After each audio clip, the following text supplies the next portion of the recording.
पवित्र श्रीमद् भागवत गीता, पवित्र चारों वेद, पवित्र कुरान शरीफ, पवित्र बाइबल, पवित्र गुरु ग्रंथ साहिब, पवित्र कबीर साहिब की वाणी में छुपे हुए गूढ़ रहस्य अर्थात तत्व को जानने के लिए कृपया अवश्य सुनिए जगत गुरु तत्वदर्शी संत रामपाल जी महाराज के मंगल प्रवचन। बोलो सतगुरुदेव की जय। बंदी छोड़ कबीर परमेश्वर जी की जय। बंदी छोड़ गरीबदास जी महाराज की जय। स्वामी रामदेवानंद जी गुरु महाराज की जय।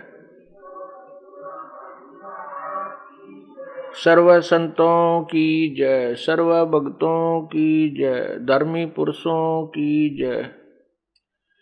श्री काशी धाम की जय, श्री छुडानी धाम की जय, श्री करौथा धाम की जय, श्री बरवाला धाम की जय। सत साहिब गरीब नमो नमो सतपुरुष को नमस्कार गुरु की नहीं। सुर नर मुनि जन साधुआ संतों सर्वसदी नहीं।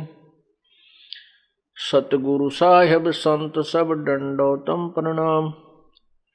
आगे पीछे मध्य हुए तिनको जा कुर्बान। नराकार निर्विषम काल जाल भय भंजनम निर्लेपम निज निर्गुणम। अकल अनुबेशुंधुनम सोहम सुरति समापतम सकल समाना निर्तलय। उज्ज्वल हिरंबर हरदमम बेपरवा अथाह वार पार नहीं मध्यतम। ग्रीव जो सुमर सद होई गणनायक गलताना। करो अनुग्रह सोई पारस पद परवाना। आदि गणेश मनाऊं गणनायक देवन देवा। चरण कमल लाऊं आदंत करूं सेवा। परम शक्ति संगीतम रिद्धि सिद्धि दाता सोई। अवगत गुण अतीतम सत्पुरुष निर्मोही। जगदम्बा जगदीशम मंगल रूप मुरारी। तन मन अर्पों शीशम भक्ति मुक्ति भंडारी। सुर नर मुनि जन ध्यावे ब्रह्मा विष्णु महेशा। शेष सहस मुख गावे पूजे आदि गणेशा। इंद्र कुबेर सरीखा वरुण धर्म राय ध्यावे। समृत जीवन जी का मन इच्छा फल पावे। 33 कोटि आधारा ध्यावे से 88। उतरे बहु जल पारा कट है यम की फांसी। 33 कोटि आधारा ध्यावे से 88। उतरे भव जल पारा कट है यम की फांसी। सत साहिब कर जोरूं विनती करूं। धरूं चरण पर शीश। गुरु राम देवानंद जी महाराज ने दियो नाम बख्शीश। कोटि कोटि सिजदा करूं। कोटि कोटि प्रणाम। चरण कमल में राखियो मैं बांदी जाम गुलाम। जय इब कै सतगुरु मिले। सब दुख आँखों रोए। चरणों ऊपर शीश धरूं। कहूँ जो कहनी हो गुरु जी तुम ना भूलियो। कबीर गुरु जी मिलेंगे पूछेंगे कुशलात। आद अंत की सब कहूँ अपने दिल की बातें। गुरु जी तुम ना भूलियो। चाहे लाख लोग मिल जाएं हमसे तुमको बहुत हैं। तुमसे हमको नाही, तुमरे विसारे क्या बने। मैं किसकी शरण में जाऊं, शिव विरंच मुनि नारद, इनके हृदय न समाऊं। अब गुण किए तो बहुत किए, करत न मानी हार। बावे बंदा बख्श दियो, बावे गर्दन उतारे। अब गुण मेरे बाप जी, बख्शो गरीब नवाजी। जो मैं पूत कपूत हूँ, बोर पिता को लाजी। मैं अपराधी जन्म का, नक्सक बरे विकार। तुम दाता दुख भंजना,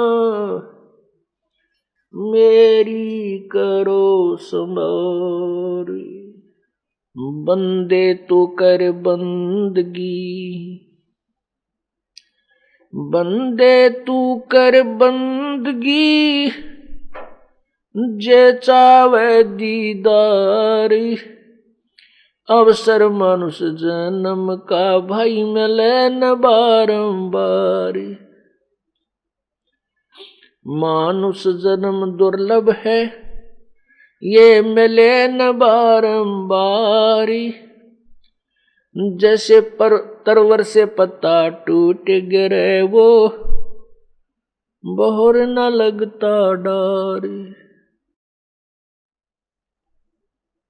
मानुष जन्म पाए कर, नहीं रटे हरि नाम।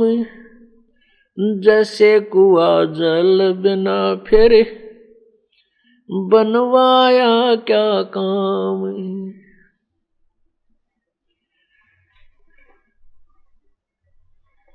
कबीर लौट सको तो लूटियो,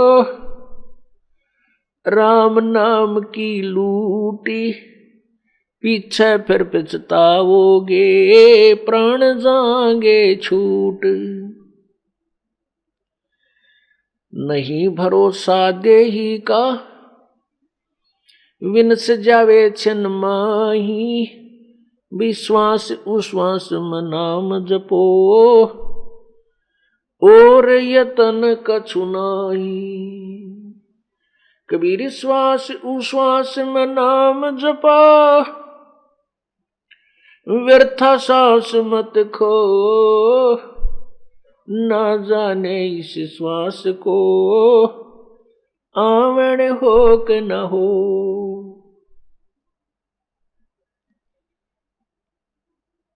पृथ्वीपति चकवे गए, जिनके चक्र चलंत। भाई रावण सरीखे कौन गिने, ऐसे गए अनंत। गरीब अगम निगम को खोज लो, अगम निगम को खोज लो। बुद्धि विवेक विचार, उदय अस्त का राज मिले, तो बिन नाम बेगार।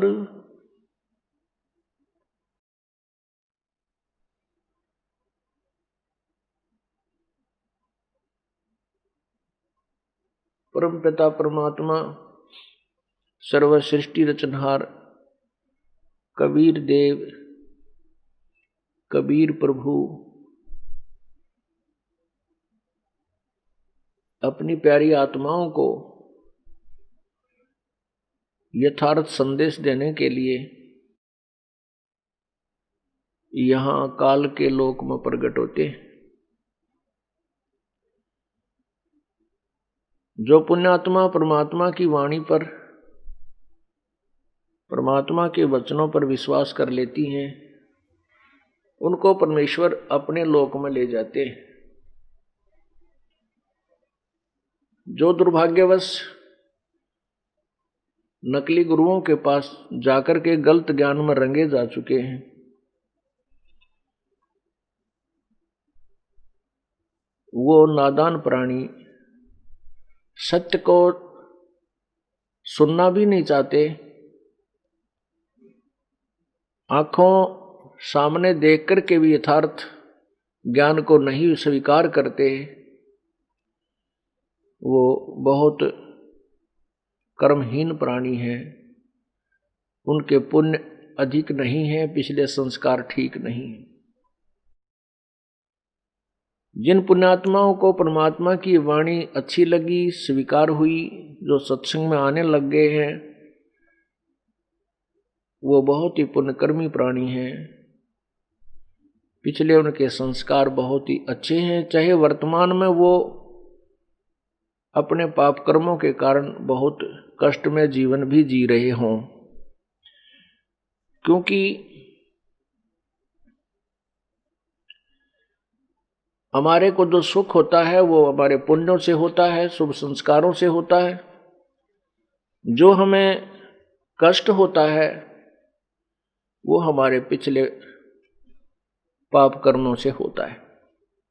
और पाप कर्म जब तक हमारे समाप्त नहीं होंगे, पाप कर्म हमारे नष्ट नहीं होंगे, तो हमारे दुखों का अंत नहीं हो सकता। जैसे किसी के पैर में कांटा लग गया हो,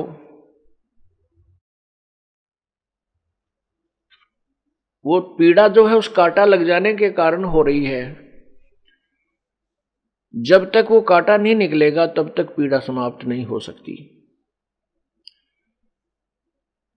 तो बुद्धिमान व्यक्ति, जैसे छोटे बच्चे होते हैं, उनको कांटा लग जाता है, वो बैठ कर रोने लग जाते हैं, चलते नहीं है। तो बुद्धिमान व्यक्ति उनको देखता है कि हाँ ये बच्चे के कांटा लग गया, तो उसको उठाता है, गोदी में उठाता है, घर लाता है अपने बच्चे को, फिर उसका कांटा निकलवाता है, निकालता है, फिर वो बच्चा सुखी हो जाता है। कांटे की पीड़ा से वो रो रहा था, कांटा निकल जाने से उसे सुख हुआ। इसी प्रकार हमारे पाप कर्मों रूपी कांटे लगे हुए हैं। हम बालक हैं, अनजानपने में हमने जूते निकाल दिए, परमात्मा की आड़ छोड़ दी, परमात्मा की शरण नहीं रही, हमने अपने जूते निकाल दिए, राम नाम के जूते निकाल दिए, जिस कारण से हमारे को ये पाप कर्मों के कांटे चुभ गए हैं। उनके कारण सभी को पीड़ा हो रही है। संत जो होते हैं उनके पास वो औजार हैं, उपकरण हैं, जिनसे वो कांटे निकाल दिए जाते हैं और वो बच्चे सुखी हो जाते हैं। और फिर उनको राम नाम का जूता पहने रखने की सलाह दी जाती है। फिर वो बच्चे जिनके पैरों में पीड़ा थी, उनको पता लग गया था कि तुम्हें पीड़ा जो है कांटा लगने से हुई, कांटा लगा नंगे पैरों से, या जो जूते चप्पल पहन रखी थी वो कांटों से प्रोटेक्शन नहीं कर सकते थे, बचाव नहीं कर सकते थे। जैसे कोई नाम जाप करते हैं, जैसे तीनों गुणों रजगुण ब्रह्मा सदगुण विष्णु तमगुण शिव जी की उपासना भी करते हैं, ब्रह्म की, माता की, दुर्गा की, मसाणी की, ब्रह्म की, परब्रह्म की, इनकी पूजाओं से ठीक है कुछ राहत तो मिलती है, लेकिन पाप रूपी वो कांटे नहीं निकलते। तो इसलिए पूर्ण परमात्मा की भक्ति, पूर्ण परमात्मा की साधना करने के लिए ही प्रत्येक तत्वदर्शी संत ने और प्रत्येक सदग्रंथ ने यही सलाह दी है कि भक्ति पूर्ण परमात्मा की ही करनी चाहिए। उसी की कृपा से परम शांति और शाश्वत स्थान अर्थात सत्यलोक, सदा रहने वाला वो स्थान जो कभी विनाश में नहीं आता, वो प्राप्त होता है, जिससे वो साधक सदा के लिए सुखी हो जाता है।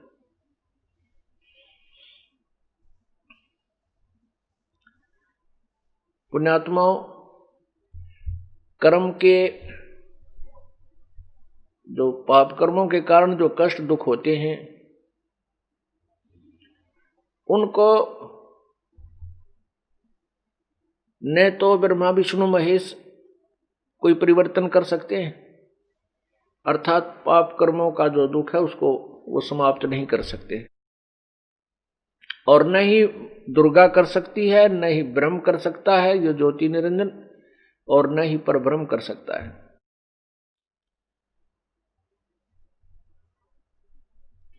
उसको केवल पूर्ण ब्रह्म, परम अक्षर ब्रह्म, वो परमात्मा ही कर सकता है।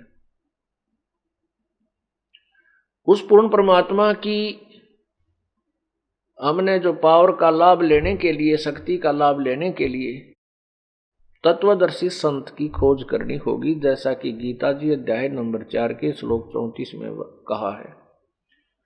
क्योंकि गीता ज्ञान दाता अपने सतर की जो जितना उसको ज्ञान है वो बता ही रहा है पूरी गीता जी में। फिर वो कहता है कि उस पूर्ण परमात्मा, परम अक्षर ब्रह्म, जो गीता जी अध्याय नंबर 8 के श्लोक नंबर 3 में कहा है कि वो परम अक्षर ब्रह्म है। गीता जी अध्याय नंबर 7 के श्लोक नंबर 29 में गीता ज्ञानदाता कह रहा है कि मैं जो ज्ञान दे रहा हूं, मेरे इस ज्ञान पर जो आश्रित हो जाते हैं और फिर वो तत्वदर्शी संत की खोज कर लेते हैं, उस तत्वदर्शी संत से प्राप्त ज्ञान के आधार पर फिर वो संपूर्ण कर्मों से परिचित हो जाते हैं, पूरे आध्यात्मिक ज्ञान से परिचित हो जाते हैं, और वो फिर उस तत्व ब्रह्म से, उस परमात्मा से भी परिचित हो जाते हैं।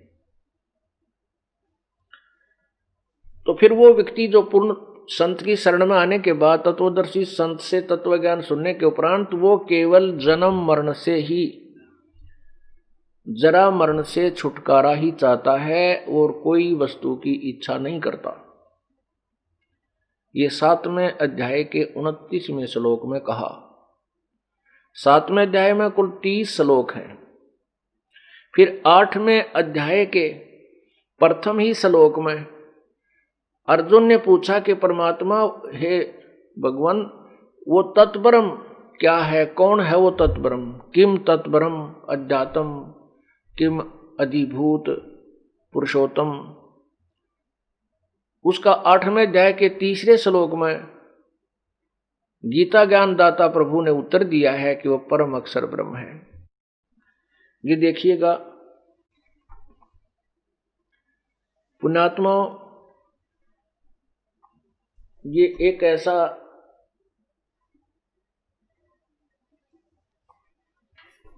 ऐसा जटिल काम हो गया है जो अज्ञानी संतों ने, ऋषियों ने, गुरुओं ने पूरे भगत समाज को उल्टे रंग में रंग रखा है। उस पुराने कच्चे रंग को, उस व्यर्थ रंग को उतारने के लिए रेग मार कई बार मारना पड़ता है, तब वो नकली रंग उतरेगा, फिर असली चढ़ाया जाएगा। तो ये बार बार जो सदग्रंथ आपको दिखाए जाते हैं, उस नकली संतों के द्वारा जो सदग्रंथों को ठीक से ना समझ कर जो गलत अनुवाद कर बताया गया है, और इस सदग्रंथों में जो लिखा है वो हमारे तक नहीं पहुंचाया गया है, उसको अब उस संदेश को आप तक अब पहुंचाया जा रहा है। उसके लिए बार बार ये रेग मारना पड़ेगा कि कौन से सदग्रंथ में वास्तविकता क्या लिखी है और हमें क्या बताया गया है। अब अभी तक हमारे को ये बताया गया था कि श्री कृष्ण जी ने गीता का ज्ञान अर्जुन को कहा और उसको युद्ध के लिए प्रेरित किया। हम अभी तक इसी बात पर आरूढ़ थे, लेकिन जब से हमें तत्व ज्ञान प्राप्त हुआ है, सदग्रंथों को स्वयं देखा और पढ़ा, उनको समझा है, तो उसके बाद पता चला कि गीता जी में तो श्री कृष्ण जी ने एक शब्द भी नहीं बोल रखा। श्री कृष्ण जी के अंदर प्रवेश करके प्रेतवत काल भगवान ने, ज्योति निरंजन ने, महाविष्णु भी जिसे कहते हैं, उसी ने सारा ज्ञान बोला है, जो ब्रह्म 21 ब्रह्मांड का प्रभु है। तो उस ब्रह्म को, ब्रह्म ने ये ज्ञान दिया है और पूर्ण ब्रह्म के लिए संकेत दिया है। इसमें 2 ही प्रभु विशेष चलते हैं, एक ब्रह्म, एक पूर्ण ब्रह्म, जिसे परम अक्षर ब्रह्म भी कहते हैं। जैसे क्षर ब्रह्म ये ज्योति निरंजन, अक्षर ब्रह्म ये परब्रह्म, अक्षर पुरुष भी जिसे कहते हैं, और परम अक्षर ब्रह्म ये पूर्ण ब्रह्म, सत्य पुरुष, उसकी तरफ संकेत किया है। तो 8वें अध्याय का देखिएगा पवित्र गीता जी। अब 7वें अध्याय का 29वां श्लोक आपको दिखाते हैं। ये है अध्याय नंबर 7।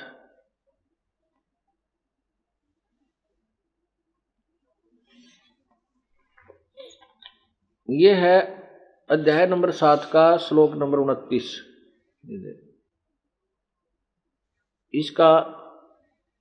इसके अंदर लिखा है जरा मरण मोक्षाय माम आश्रित्य यतन्ति ये ते ब्रह्म तत्व विदु। ये ब्रह्म तत्व, इसको तत्व ब्रह्म भी बोलते हैं।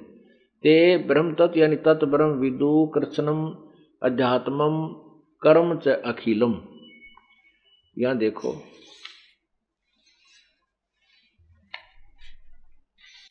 अब ये कहा कि ये जो मेरे, अब उसका अनुवाद है 7वें अध्याय के 29वें श्लोक का, जो मेरी आश्रित मन शरण होकर जरा और मरण से छूटने के लिए यत्न करते हैं वे पुरुष तत्। अब देखो, तत् उस ब्रह्म को, अब तत् ब्रह्म उस ब्रह्म को, तत् ब्रह्म उस ब्रह्म को यानी उस परमात्मा को, ब्रह्म माने परमात्मा को, संपूर्ण अध्यात्म को तथा संपूर्ण कर्म को जानते हैं। अब ये 30 श्लोक है, ये 8वां अध्याय यहां आ गया, 8वां अध्याय। इसमें प्रथम श्लोक में ही अर्जुन ने पूछा है किम तत्ब्रह्म किम अध्यात्म किम कर्म पुरुषोत्तम अधिभूतम च किम प्रोक्तम अधिदेवम किम उच्यते। क्या पूछा है कि पुरुषोत्तम, वह तत्व ब्रह्म क्या है, वह पुरुषोत्तम तत्व ब्रह्म किम, वह ब्रह्म क्या है, तत्व ब्रह्म कौन है। अब देखो, इसका 8वें अध्याय के यहां श्लोक नंबर 3 में उत्तर दिया है गीता ज्ञानदाता ने। श्री भगवान उवाच परम अक्षर ब्रह्म है, वह परम अक्षर ब्रह्म है, परम अक्षरम ब्रह्म, परमम अक्षरम ब्रह्म, परम अक्षर ब्रह्म है। अब उसी के विषय में कहा है 15वें अध्याय के, उसी तत्व ब्रह्म यानी पूर्ण परमात्मा के विषय में 15वें अध्याय के 4थे श्लोक में 1 से लेकर 4 श्लोक में।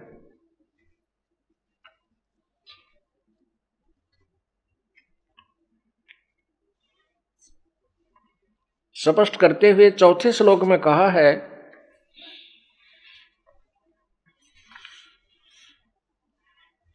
ये देखिएगा, अध्याय नंबर 15, ये श्लोक नंबर 4 है, ये श्लोक नंबर 4 है। अब क्या कहा कि जब तत्वदर्शी संत मिल जाए उससे ज्ञान प्राप्ति के उपरांत, तो उसके पश्चात उस परम पद रूप परमेश्वर को भली भांति खोजना चाहिए, जिसमें गए हुए पुरुष यानी साधक फिर लौटकर संसार में नहीं आते, जिस परमेश्वर से इस पुरातन संसार वृक्ष की प्रवृत्ति विस्तार को प्राप्त हुई, अर्थात जिस भगवान ने इसकी रचना की है सारे संसार की, उसी आदि पुरुष नारायण के मैं शरण हूं। गीता ज्ञानदाता कहता मैं भी उसी की शरण में हूं। गीता ज्ञानदाता भगवान कह रहा कि मैं भी उसी की शरण में हूं। इस प्रकार दृढ़ निश्चय करके उस परमेश्वर का मनन और निधिध्यासन करना चाहिए। इसी के विषय में आप स्पष्ट हो गया कि गीता ज्ञानदाता ब्रह्म है, वो तत्व ब्रह्म यानी उस अन्य परमात्मा, ये क्षर ब्रह्म है जो गीता ज्ञान दे रहा श्री कृष्ण जी के शरीर में प्रवेश होकर के, और वो पूर्ण ब्रह्म के विषय में संकेत कर रहा है। इसी के विषय में 18वें अध्याय के 62वें श्लोक में कहा कि हे भारत, तू सर्व प्रकार से उस परमेश्वर की शरण में जा, तत्व ब्रह्म की शरण में जा। उसकी कृपा से ही तू परम शांति और सनातन परम धाम को, सनातन माने सदा रहने वाला, जो कभी विनाश नहीं होता, पुरातन सबसे पहले वाला। अब देखिएगा 18वें अध्याय का 62वां श्लोक, हे भारत, सब प्रकार से उस परमेश्वर की शरण में जा, उस परमात्मा की कृपा से ही तू परम शांति को, सनातन परम धाम को प्राप्त होगा। शाश्वतम स्थानम, सदा रहने वाला यानी सत्य, शाश्वतम माने सत्य, और सदा परम धाम माने सतलोक, स्थानम माने धाम, सतधाम सतलोक को प्राप्त होगा।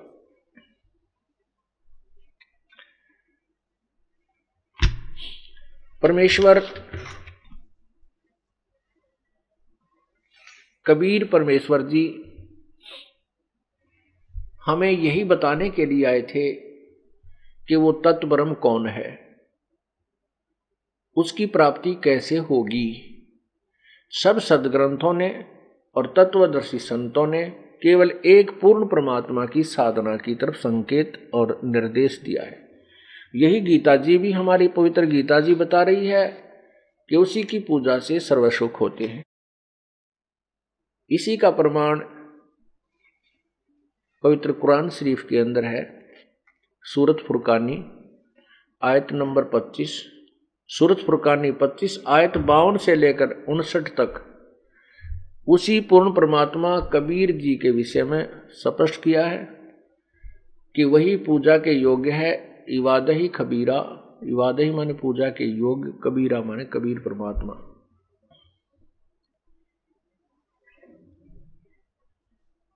अब पुण्यात्माओं, आपने सुना है कि लूट सको तो लूटियो, राम नाम की लूट, पीछे फिर पछताओगे, प्राण जहांगे छूट।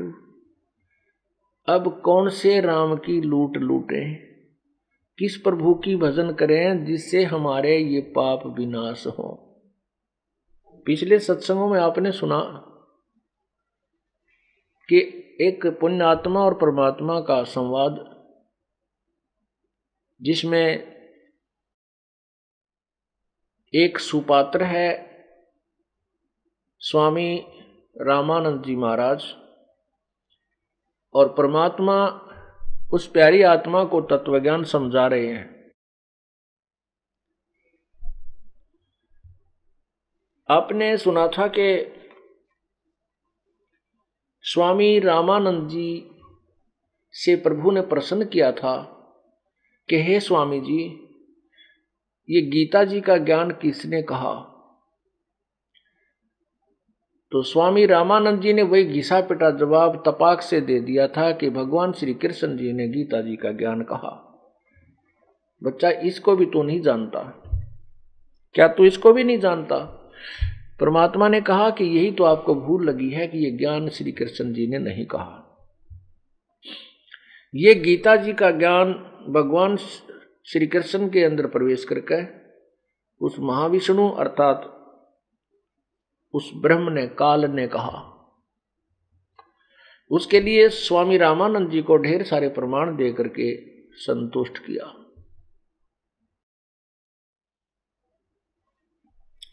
उसमें आपने एक प्रसंग सुना था कि गीता जी अध्याय नंबर 7, अध्याय नंबर 8 के श्लोक 37, अध्याय नंबर 2 के श्लोक 37 और 38 में ये कहा है कि अर्जुन, तो युद्ध कर ले, तुझे पाप नहीं लगेंगे, और यदि तू यदि तू युद्ध में विजयी हुआ तो इस पृथ्वी के राज्य का सुख भोगेगा, और यदि युद्ध में मारा भी गया तो तू स्वर्ग को प्राप्त होगा। तेरे दोनों हाथों में लड्डू हैं। देखिएगा पवित्र गीता जी अध्याय नंबर 2 के श्रीमद् भगवत गीता, ये श्लोक नंबर 37। इसमें कहा कि या तो तू युद्ध में मारा जाकर स्वर्ग को प्राप्त होगा, अथवा संग्राम में जीत कर पृथ्वी का राज भोगेगा, राज्य। इस कारण हे अर्जुन, तू युद्ध के लिए निश्चय करके खड़ा हो जा। आगे 38 में कहा है कि जय, ये 38 नंबर श्लोक है दूसरे अध्याय का, जय पराजय, लाभ हानि और सुख दुख को समान समझकर उसके बाद युद्ध के लिए तैयार हो जा। इस प्रकार युद्ध करने से तू पाप को नहीं प्राप्त होगा। अब परमात्मा कबीर परमेश्वर जी, रामानंद जी जो एक बड़े महर्षि प्रसिद्ध थे उस समय, और उसके 1400 ऋषि शिष्य बन चुके थे, 84 शिष्य फिर बाद में बने थे परमात्मा के तत्व ज्ञान प्राप्ति के उपरांत। उस महर्षि को परमात्मा 5 वर्ष की आयु के कबीर परमेश्वर 5 वर्ष की आयु का लीला में सिद्ध करके उस 104 वर्ष के साधु को समझा रहे हैं और अपने ही सदग्रंथों में लिखी हुई उस गूढ़ रहस्य को स्वामी जी को बता रहे हैं। स्वामी जी से कहा कि देखो, गीता जी का ज्ञान श्री कृष्ण जी ने नहीं कहा, उसको प्रमाणित करने के लिए क्या बताए हैं। स्वामी जी, आपने अभी पढ़ा कि गीता ज्ञान दाता कह रहा है 37वें श्लोक में, तो कह रहा है कि यदि तू युद्ध में मारा जाएगा तो स्वर्ग प्राप्ति करेगा, यदि तू विजयी हो गया, युद्ध में जीत गया, तो राज्य के सुख को प्राप्त करेगा। 38 में इसमें तो कह रहा है कि तू दोनों लालच दे रहा है, लाभ हानि बता रहा है कि लाभ जीत गया तो तू राज्य प्राप्त करेगा, ये तुझे लाभ होगा युद्ध करने से, और मर गया तो स्वर्ग जाएगा, ये लाभ होगा। और अगले 38 में कहता है कि तू लाभ हानि को त्याग कर और युद्ध के लिए खड़ा हो जा, इस प्रकार तो युद्ध करने से पाप को प्राप्त नहीं होगा। कोई बात हुई या? तो इससे है कि ये दोगला ज्ञान काल ने दे रखा है। पहले में कह रहा है कि तू लाभ आने, ये लाभ होगा तुझे, ये लाभ होगा, युद्ध करने से लाभ दिखाया। 38 में कहता है कि लाभ हानि ने त्याग कर, तू सोचे मत के मिलेगा और के नहीं मिलेगा, तो युद्ध के लिए तैयार हो जा। अपने आत्मा और लाभ हानि के ज्ञान बिना कोई सर ना फुड़वावे, कोई नहीं युद्ध करे। युद्ध तो बहुत बुढ़ी चीज है, वैसे भी ना करनी चाहिए। बिना लाभ हानि कोई करे किससे गलत मार दे ले, मन तो बिना लाभ हानि का ठोक दिया तेरा और युद्ध कर दिया, या कोई बात हुई। तो ये ज्ञान जो है, जहां तक इस काल ने गीता जी में वेदों का ज्ञान दिया है वो तो है सत्य। जहां इसने युद्ध करवाने के लिए अपनी अटकल लाई है वो इसका अपनी चाल थी। तो हमने भी सदग्रंथों में जार लगानी है, जो कहां तक कौन सा सदग्रंथ हमें सत्य संदेश दे रहा है। वेदों में जो ज्ञान है वो सत्य है और गीता जी चारों वेदों का सार है। लेकिन इसमें जो काल की और अर्जुन की जो अपनी वाणी है, अपने सत्र की, वो वेदों के अनुसार नहीं है। उनको हमने मानना नहीं, समझना है ये किस लिए और किस उद्देश्य से यहाँ बोली गई है। भाई इतना सा ज्ञान ये तत्व ज्ञान से समझा जाएगा। अब रामानंद जी सुन रहे हैं कि एक छोटा सा बालक और ऐसा ज्ञान सुना रहा है, तो छोटा बालक बोलता भी अच्छा लग गया करे, अच्छा लगता है।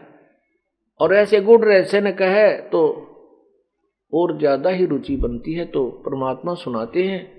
कबीर परमेश्वर ने आगे बताया कि अब जो मैं आपको निर्णय देने जा रहा हूं कि गीता जी का ज्ञान श्री कृष्ण ने नहीं बोला, ये तो काल ने बोला था। उसके लिए एक उदाहरण देते हैं परमात्मा कि एक समय श्री कृष्ण जी के आध्यात्मिक गुरु दुर्वासा जी, अब देखो श्री कृष्ण जी के गुरु के विषय में हमने सुना है कि संदीपनी जी उनके गुरु थे। ये इनकम्प्लीट नॉलेज है, अधूरा ज्ञान है।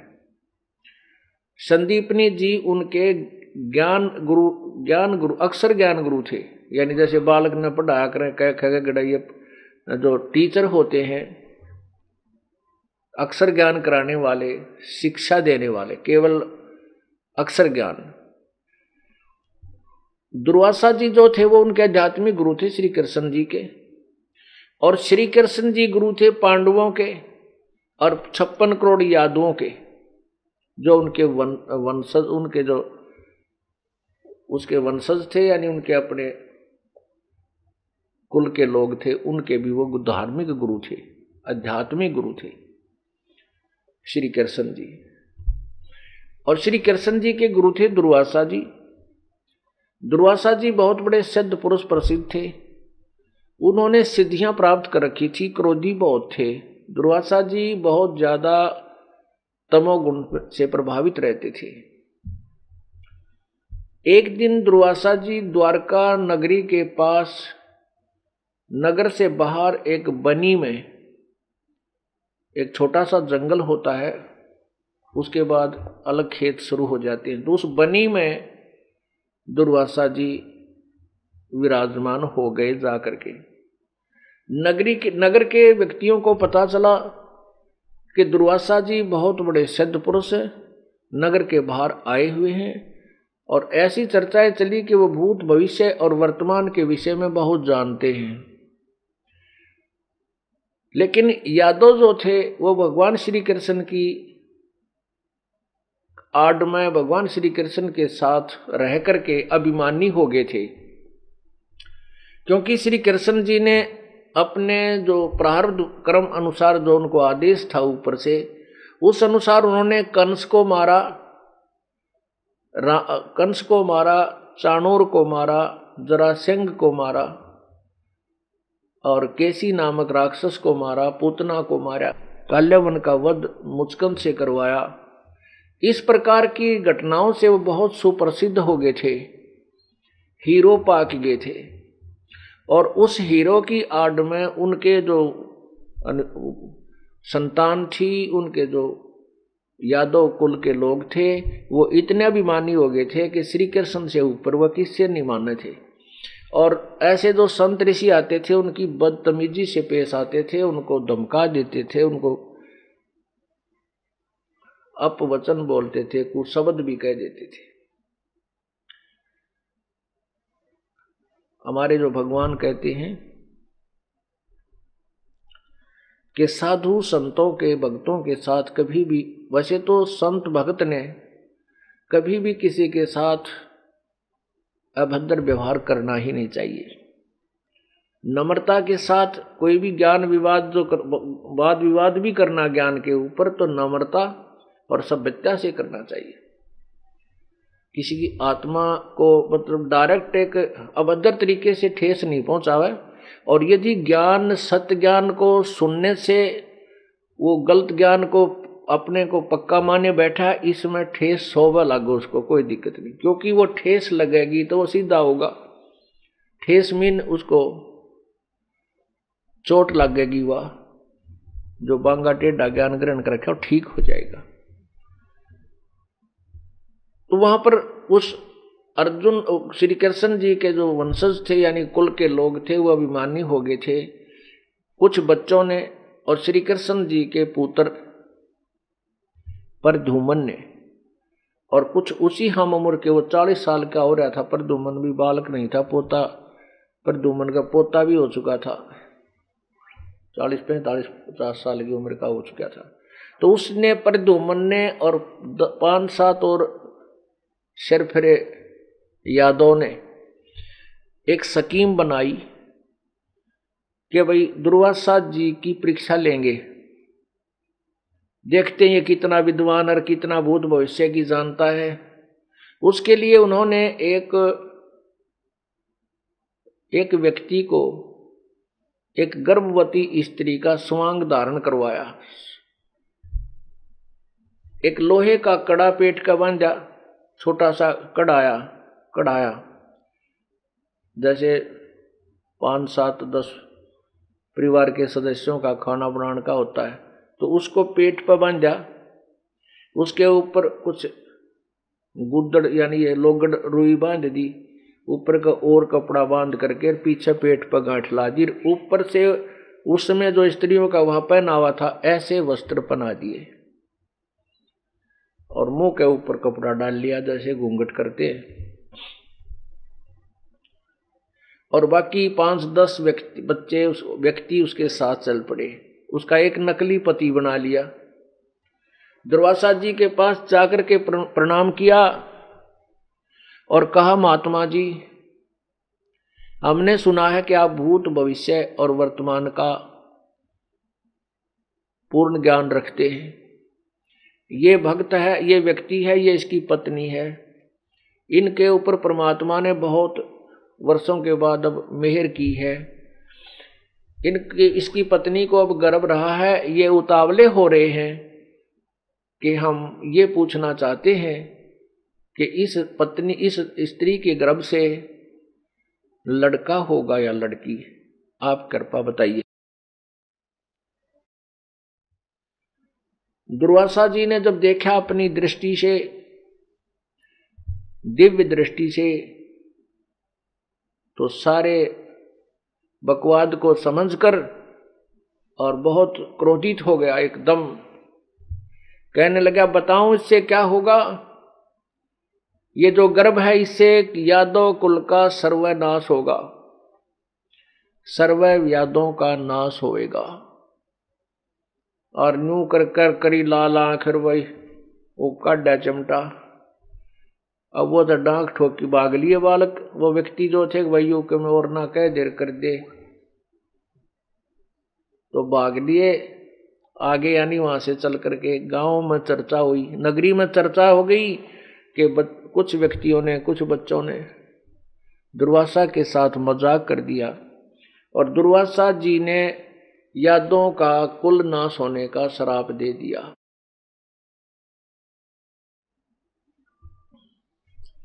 अब ये तो जो समझदार व्यक्ति थे उनको तो पता था कि भाई दुर्वासा का वचन था तोप का गोला है, ये तो कह दिया तो बात बिगड़ेगी। तो कुछ व्यक्ति कहने लगे, भी हमने क्या चिंता है, हमारे साथ हमारे गुरुदेव जो श्री कृष्ण भगवान हैं, वो तो सारी ब्रह्मांड के मालिक हैं, सब कुछ कर सकते हैं। उनने कैसे ऐसे कर दिया, वो मार दिया, वो मार दिया, उसका ऐसे कर दिया, तो हम अपने गुरुदेव के पास चलते हैं, ये समाधान कर देंगे, क्यों चिंता करते हो? तो कुछ जो नगर के जो मौजूद से व्यक्ति थे, 50-100 इकट्ठे हुए, बच्चों को साथ ले लिया और श्री कृष्ण जी के पास गए।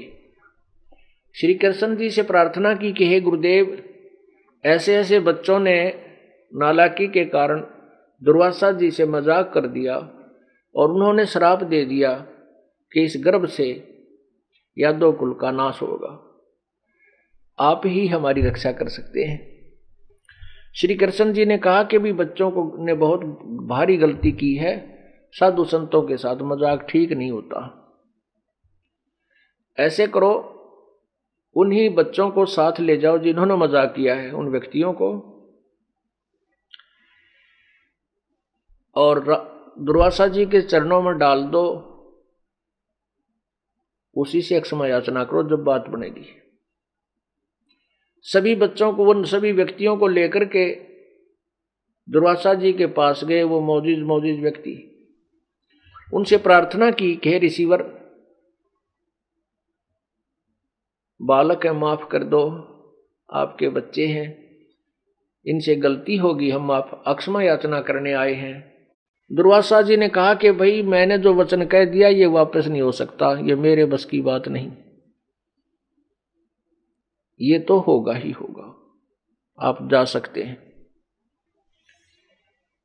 अपने बच्चों को समझा के रखा करो, पहले सोचना था इन्होंने, अब आए हो तुम अक्षमा याचना करने। ऐसे ऐसे बहुत सी बातें सुनाई तो व्यक्ति उठकर आ गए, श्री कृष्ण के पास फिर गए।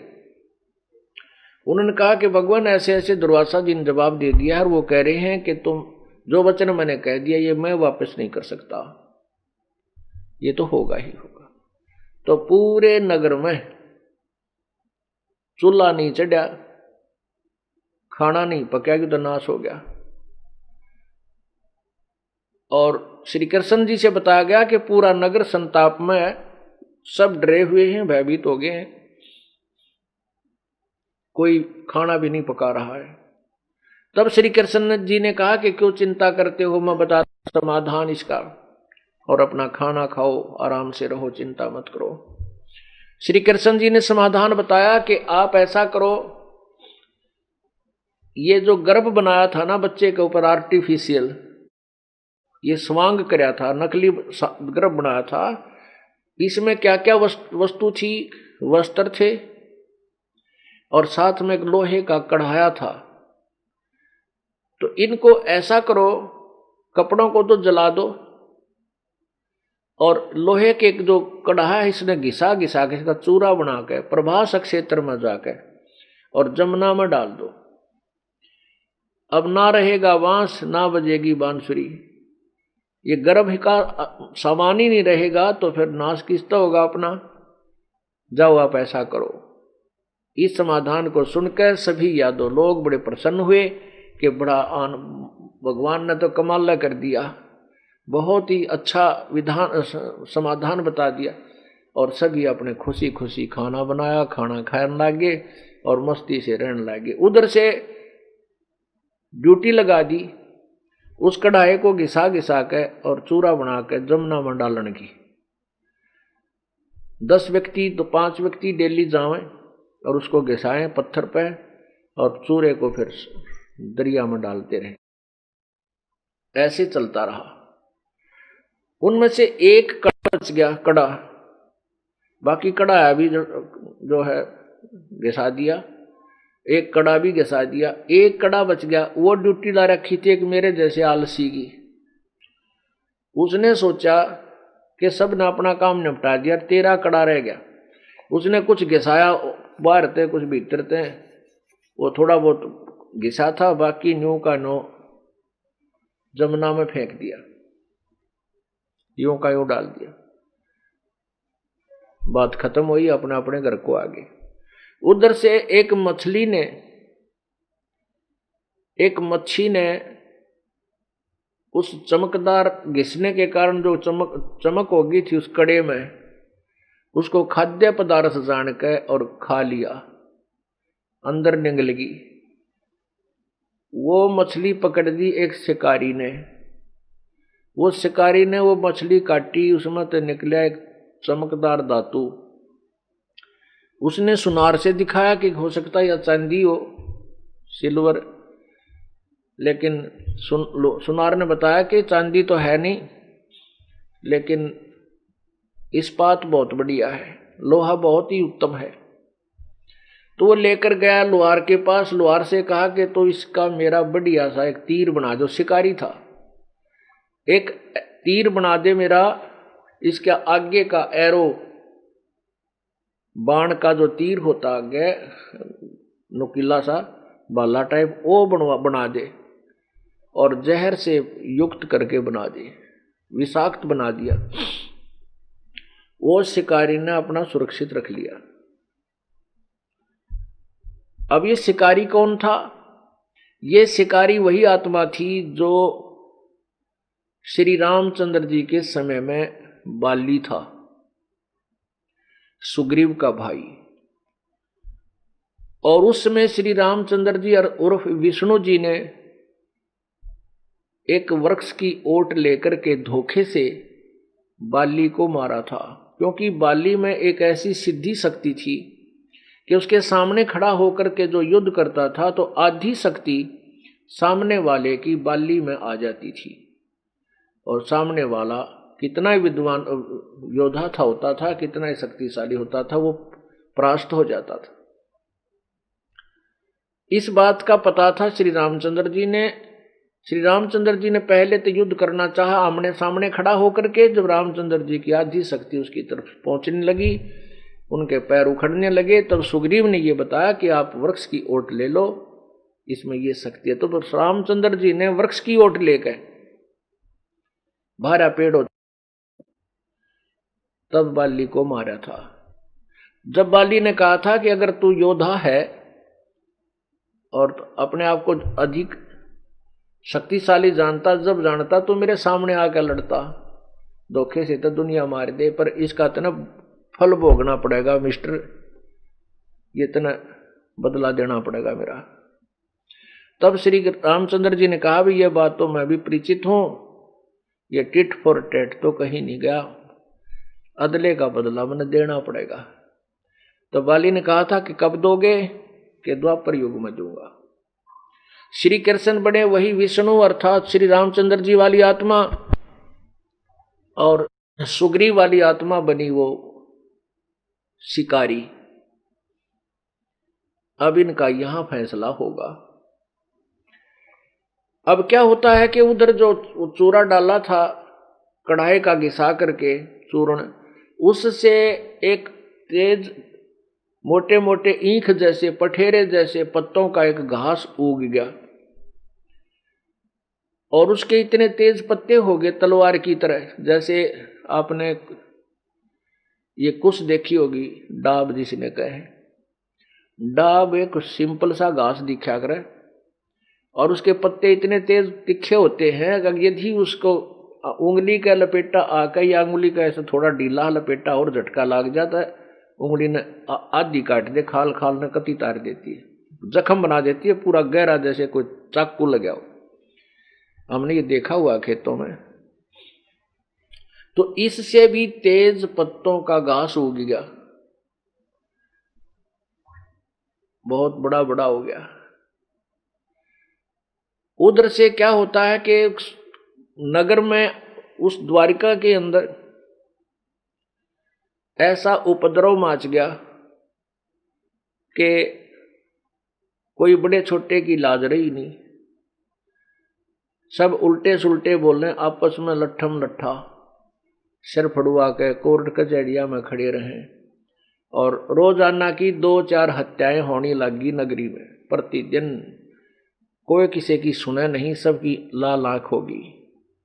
ऐसी आग सी लगी, वो उसका दुश्मन, वो उसका शत्रु बन गया। तो ऐसा जब नगरी में कोई उपद्रव हो जाता है, बुद्धिमान जो पूरा समझदार व्यक्ति होते हैं वो क्या करते हैं, उसका समाधान कोई आध्यात्मिक तरीका ढूंढते हैं उसके इलाज का। उसके समाधान के लिए कोई आध्यात्मिक तरीका खोजते हैं और उसका कारण भी पता कराना चाहते हैं। इसके लिए वो कहाँ जाते हैं, संतों के पास। श्री कृष्ण जी उनके गुरु थे, गुरु जी के पास जाना उचित होता है। ये जान करके फिर नगर के मौजूद व्यक्ति फिर श्री कृष्ण जी के पास गए। श्री कृष्ण जी ने से प्रार्थना की कि हे प्रभु, हे गुरुदेव, नगरी में ना जाने कौन सा पाप कर्म उदय हो गया नगर का। रोजाना झगड़े होते हैं, 1-2 हत्या रोज हो रही है, प्रतिदिन हो रही है। कोई बड़े छोटे की लाज रही नहीं, कोई किसी की सुनता नहीं, लाल आंखें करे फिरे हैं और हथियार टांगे फिरते हैं, ना जाने नगरी में कब के हो जाएगा। हे प्रभु, इसका कारण तथा समाधान बताइए। श्री कृष्ण जी ने कहा कि भाई ऐसा, ये कारण तो मैं बताता हूं कि तुम्हारे ऊपर दुर्वासा जी का जो श्राप है वो इब हैवी हो गया, वो प्रभावी हो गया तुम्हारे ऊपर, वो इफेक्टिव हो रहा है। उसका समाधान बताते हैं। समाधान ये है कि तुम सभी जितने भी नर यादव हैं, नर यानी बालक, लड़के और पुरुष, बुढ़े से लेकर बालक तक, सभी के सभी प्रभास क्षेत्र में जाकर, जहां वो कढ़ाया घिसाया था उसको प्रभास क्षेत्र नाम था उसका, उस प्रभास क्षेत्र में जाकर के सभी स्नान करो जमुना के जल में, तुम्हारा श्राप उतर जाएगा, कट जाएगा, तुम्हारा श्राप नष्ट हो जाएगा जो दुर्वासा जी ने दे रखा है, फिर नगर में शांति हो जाएगी। पुण्यात्माओं, ये भगवान श्री कृष्ण द्वारा बताए गए समाधान तो ऐसे हैं जैसे हम छोटे थे, जब गांवों में पशुओं को रोग हो जाता था तो वहां क्या करते थे, एक आया करता सारंगी लेकर के आग लगाने वाला, वो हीर और रांझा की कथा सुनाया करता है, हीर रांझा की लव स्टोरी, और 10-15 दिन 30 दिन वो सुनाता था, 5-7 दिन, और फिर उस कहता था कि जब कथा समाप्त होगी तो सभी अपने पशुओं का छींटे लगवाइयो, जल धर लेता था एक झाड़ू सी गए, कुछ की झाड़ू डाब की झाड़ू सी बनाकर उस गड्ढे में भरकर न्यू मारा करता बैठ के कि फिर तुम्हारे पशुओं के रोग।